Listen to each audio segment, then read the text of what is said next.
जबकि कथा अनंत है।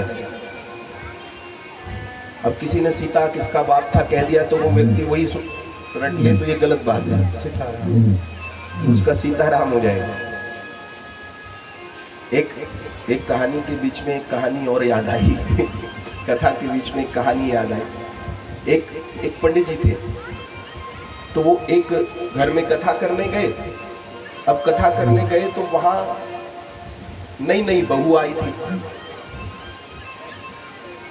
नई नई बोरी बोरी बोरी बोरी नई नई बोरी बोरी बोरी वो ब्यालो क्या कहते हैं, बेवलू बेवलू ब्योलो। हाँ बेवलू। हाँ, कुछ से देखो हम भी सीख रहे हैं भाई, कुछ बातें आपकी हम सीख रहे हैं, हमसे कुछ तो सीख के जाना पड़ेगा आपको, ऐसे नहीं चलेगा। कुछ बातें जरूर हमारी आपको सीखनी पड़ेगी। तो आखिरी वाले दिन पूछ भी लेंगे क्या सीखा आपने, आप भी हमसे पूछ लेना, डर थोड़ी रहे हम। तो लेकिन जो सीखा है उतना ही पूछना। तो नई नई बहू आई थी, विवाह करके घर में कथा करने के लिए पुराने पंडित जी महाराज पधारे, पुरोहित जी महाराज। उन्होंने कथा प्रारंभ की, भगवान का मंडप बनाया और इतने में एक बिल्ली आ रही थी बार बार, और वहां पर एक टोकरी रखी। टोकरी समझते ना, टोकरी बोलते हैं ना, तो वो टोकरी वो बिल्ली को लेकर के, यहाँ भी बिल्ली भी आती है हमारे कमरे में, 3 बिल्लियां हैं, एक नहीं। तो उन बिल्लियों के लिए भी एक बार ताली बजाना। वो ताली इसलिए बजवाई हमने, एक दिन हमारे बीच में, अब उनको बिल्ला मत कहना, वो रात को 2:30 बजे उठ गए। वो जो ताल देते हैं ना हमारे बीच में, वो रात को 2:30 बजे उठे और उन्होंने, वो बाहर जा रहे थे, उनको लघु शंका जाना था। वो बिल्ली सामने से निकल आई तो वो जोर की चिल्लाए, बाघ आ गया, बाघ आ गया रात्रि में। हमको 3 दिन से इसी बात से नींद नहीं आ रही। वो 3 बिल्लियां जब भी निकलती हैं तो ये यही कह करके डरा देते हैं हम। महाराज जी यहाँ पर तो प्रसिद्ध भजन भी है एक, अभी नहीं गा सकता, सब जानते हैं, बाघ बड़ा प्रसिद्ध है महाराज। तो ये यहाँ की बिल्ली भी बाघ के बराबर है भैया, हम लोगों के लिए, शहर वालों के लिए। तो वो बिल्ली बार बार आ रही थी, पंडित जी महाराज ने वो टोकरी ली और बिल्ली के ऊपर ढक दिया और एक वजनदार कोई चीज भी उसके ऊपर रख दी, ताकि वो बिल्ली बार बार कथा में विक्षेप, परेशान न करे। कथा सुनाई, आरती की, बाद में बिल्ली को निकाल दिया, बिल्ली चली गई, कोई बात नहीं। समय व्यतीत होता रहा और सासू माँ भी पधार गई जिन्होंने कथा कराई थी। अब वो जो नई बहू थी वो पुरानी बहू हो गई, वो भी सास बन गई, क्योंकि सास भी कभी बहू थी, है ना। तो अब अच्छा अवसर घर में आया, उसने कथा का आयोजन किया। कथा करने के लिए फिर पुरोहित जी तो चले गए, पधार गए। अब पुरोहित जी का बेटा आया, पुरोहित जी का बेटा आया, बड़ा वो संस्कृत का विज्ञ वांग्मय विद्वान था। आकर के उसने एकदा नैमिषारण्ये, उसने कथा करना शुरू किया और संस्कृत वांग्मय में अद्भुत कथा की। सब पूजा आरती पाठ सब हो गया, प्रसाद बट गया, सब बढ़िया हो गया, कथा बढ़िया हुई, चकाचक हुई। अब वो बहू पंडित जी से बोली कि महाराज बहुत अच्छी कथा हुई, सब कुछ बहुत बढ़िया हुआ, लेकिन आपने वो बिल्ली तो दबाई नहीं। बोले वो बिल्ली नहीं दबाई तो हमारी कथा तो अधूरी रह गई। वो बिल्ली तो पहले जब मैं आई थी शादी होकर के, कथा हुई थी हमारे यहाँ, पंडित जी आए थे, उन्होंने सारा काम आपके जैसा ही किया था। कथा उन्होंने भले ही हिंदी में की थी, संस्कृत में नहीं की थी, अंग्रेजी में नहीं की थी, लेकिन उन्होंने बिल्ली तो दबाई थी, आपने तो बिल्ली नहीं दबाई। तो कथा सुनने वाले लोग कभी कभी वो बिल्ली पर अटके रह जाते हैं। कथा की गरिमा महिमा, उसके शब्द संचय, उसका भाष्य, भावार्थ, वाच्यार्थ, शब्दार्थ, इन विषयों पर विचार नहीं करते, खाली बिल्ली कहाँ अटकी है। तो हरि अनंत हरि कथा अनंता, कहीं सुनहि बहुवेद सब संता, कहीं सुनहि बहुवेद सब संता। हरि अनंत हरि कथा अनंता, हरि अनंत हरि कथा अनंता, कहीं सुनहि बहुवेद सब संता, कहीं सुनहि बहुवेद सब संता। तो कथा सुनने वाले की बुद्धि जो है ना वो बड़ी विलक्षण होनी चाहिए। खाली इसी बात पर अटके रह जाएं, वो बात ऐसे कही थी, वो बात वैसे कही थी, फलाने संत ने ऐसे कही थी, फलाने संत ने वैसे कही थी, तो कथा आपको प्राप्त नहीं होगी। कथा के मर्म को समझिए। सुखदेव जी महाराज कथा सुन रहे हैं। इससे पूर्व भी हम कोई कथा सुखदेव की सुना रहे थे। सुखदेव जी महाराज कथा शुक रूप में सुन रहे हैं और हुंकारा भर रहे हैं, है ना। अब कोई कहानी सुनाता है तो बीच बीच में पहले लोग दादा दादी से कहानी सुनते थे, हमने भी सुनी है। अब आप लोगों को वो अवसर मिलता है या नहीं, नई पीढ़ी को मैं कहूंगा दादा दादी के किस्से सुनो जाकर के, उनकी कहानियां सुनो। आज भी गुरुदेव के पास हम बैठते हैं, शास्त्र की इतनी पुरानी बातें, यज्ञों की बातें, कथाओं की बातें, आपने न जाने कितनी ऐसी कथाओं में आचार्य किया। आपने डोगरे जी महाराज का नाम सुना है कि नहीं? डोगरे जी महाराज वर्तमान युग के कथा युग के प्रवर्तक थे। आज जो ये कथा का विस्तार आप देख रहे हैं इसके जनक थे। उनकी कथाओं में आप श्री ने आचार्यत्व किया है। परम श्रद्धेय आचार्य श्री मोहन चंद जी कपराड़े, इनके आगे हम क्या कथा कहेंगे। डोगरे जी महाराज को उनकी वो विलक्षण वाक शैली थी, सरस्वती की ऐसी कृपा थी, कथा कहना प्रारंभ करते थे और कथा कहना प्रारंभ करते और मन में विचार भगवती का प्राकट्य हुआ। 3 घंटा 4 घंटा कथा कहनी, 3 घंटा सुबह कहते थे, 3 घंटा शाम को कहते थे, और एक बार रोना प्रारंभ किया तो 6 घंटे तक रोते ही रहते थे।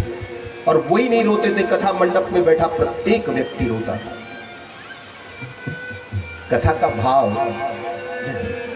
कथा प्रसाद है भगवान का, साक्षात भगवान है। हमारे भीतर अगर उसके प्रति अनुराग उत्पन्न नहीं हो पाया, उसके प्रति प्रेम उत्पन्न नहीं हो पाया, उसके प्रति स्नेह उत्पन्न नहीं हो पाया, उसके प्रति वात्सल्य उत्पन्न नहीं हो पाया, उसके साथ जुड़ाव लगाव प्रीति नहीं हो पाई, तो हम व्यर्थ आए हैं समय बर्बाद करने। हम कथा के अधिकारी पात्र अधिकारी बनिए कथा को लेने के लिए। कथा की गरिमा महिमा को समझिए। भगवान का वांगमयी स्वरूप है, शब्द विग्रह है। सुखदेव जी महाराज सच्चे अधिकारी हैं।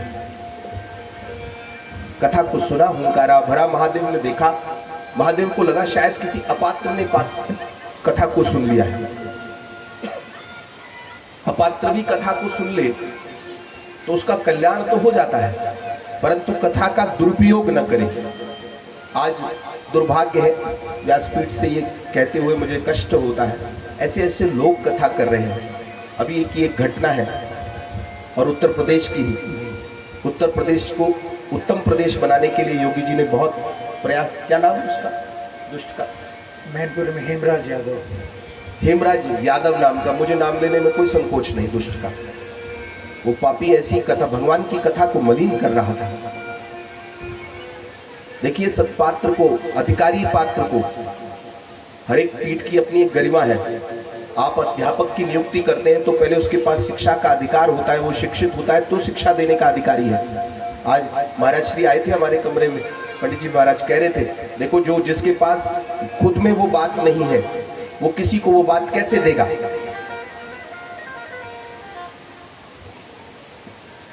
तो अपात्र को आप यदि पीठ पर पीठासीन कर देंगे तो इसका दोष आपको भी लगेगा। इसलिए नियुक्ति करते समय हमारे यहां परीक्षा है, हमारे यहां परीक्षा है।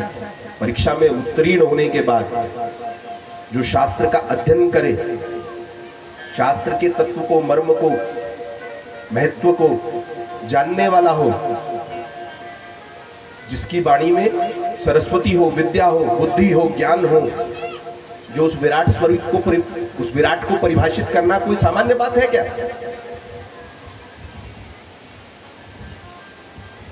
जब उसने कहा हाँ आ दुर्योधन बांध मुझे, इतना बलिष्ठ दुर्योधन उसको बांध नहीं सका। उसको समझना आसान बात है क्या? विलक्षणता चाहिए, सूक्ष्मता चाहिए, कुशाग्रता चाहिए, चिंतन चाहिए, तब जाकर के कहीं उसका कुछ एक अंश हमको प्राप्त होगा। और फिर सबसे बड़ी बात, पात्रता के लिए भक्ति चाहिए। भक्ति का पात्र लेकर के आओगे तो यहां कुछ प्राप्त हो जाएगा, अन्यथा यहां से कुछ ले जाने वाले नहीं। सुखदेव जी महाराज ने महादेव की कथा सुनी। महादेव को लगा शायद अपात्र को विद्या चली गई है। सुखदेव शुक रूप में, कुछ लोग कबूतर भी कहते हैं, वो उड़ा और उड़ता उड़ता पीछे महादेव त्रिशूल लेकर के चल रहे हैं। चाहते तो महादेव वहीं उसको समाप्त भी कर सकते थे। महादेव की तो दृष्टि में वो सृष्टि समाप्त कर देते।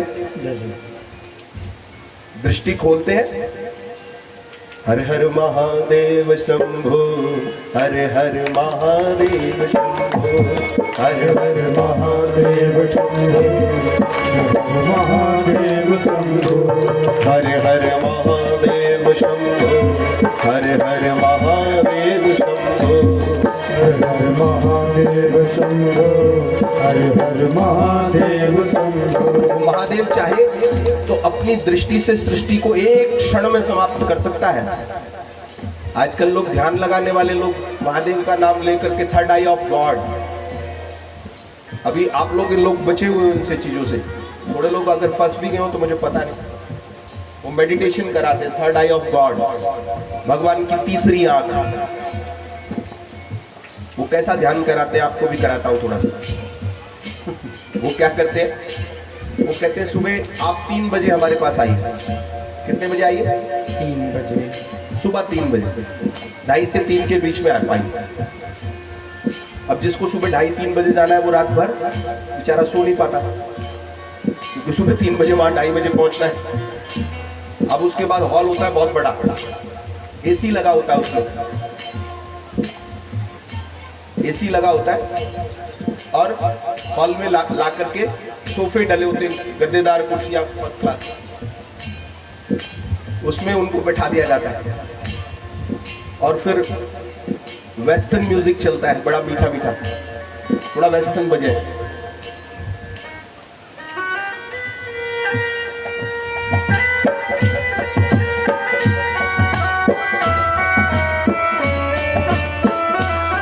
तो वो वेस्टर्न म्यूजिक चल रहा होता है और गुरुजी आकर के बैठते हैं और आकर के कहते हैं अब सब लोग आंख बंद कर लो। और उनकी जेब में जो पहले होता है वो तो गुरुजी के अकाउंट में जा चुका होता है, देने के लिए कुछ बचता भी नहीं। और फिर उनका ध्यान लग जाता है सुबह 4 बजे, वो सब सोते हैं 2 घंटा। 2 घंटा सोने के बाद 6 बजे वो कहते थे अब ध्यान लग गया, अब जाओ। तो ऐसा ध्यान चलने लगा है। अब कोई रात भर जागेगा, सुबह आकर के एसी के हॉल में सोफे पर बैठेगा, है ना, तो उसको ध्यान लग ही जाएगा कि नहीं लगेगा? लगेगा कि नहीं? अब तुम लोग खाना पीना खा के फर्स्ट क्लास आओगे और फिर आकर के यहाँ सो जाओगे, फिर कहोगे ध्यान लग गया हमारा, है ना। तो ऐसा ध्यान आजकल बहुत लोग लगवा रहे हैं। इस ध्यान से बचिए, ये बचिए, इस बात से बचिए। सुखदेव जी महाराज, महादेव पीछे सरस्वती नदी के तट पर, व्यास पत्नी भगवान सूर्य को अर्घ दे रही है, मुख खुला हुआ है। व्यास पत्नी भगवान सूर्य को अर्घ दे रही है, मुख खुला हुआ है, वो सुख मुख से प्रवेश कर गया। तो वो जो सुख है वो पूर्व से ही महादेव की कृपा का पात्र है।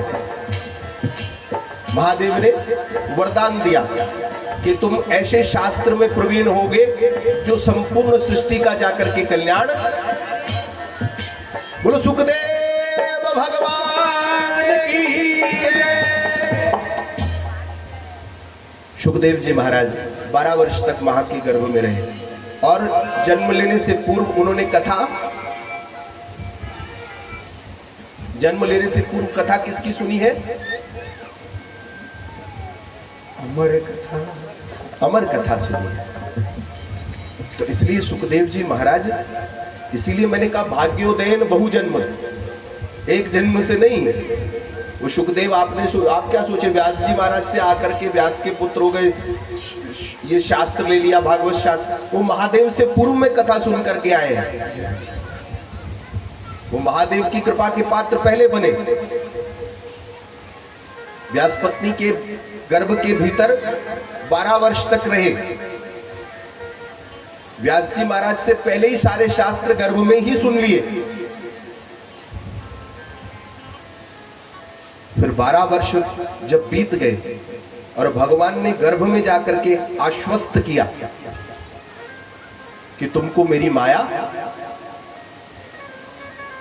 नहीं तो ये माया बड़ी विकट है कि माया तेरी बहुत कठिन है राम, माया तेरी बहुत कठिन है राम, कि माया तेरी बहुत कठिन है राम, ये माया तेरी बहुत कठिन है राम। इस संसार में ये जो माया है ना, ये बहुत कठिन है।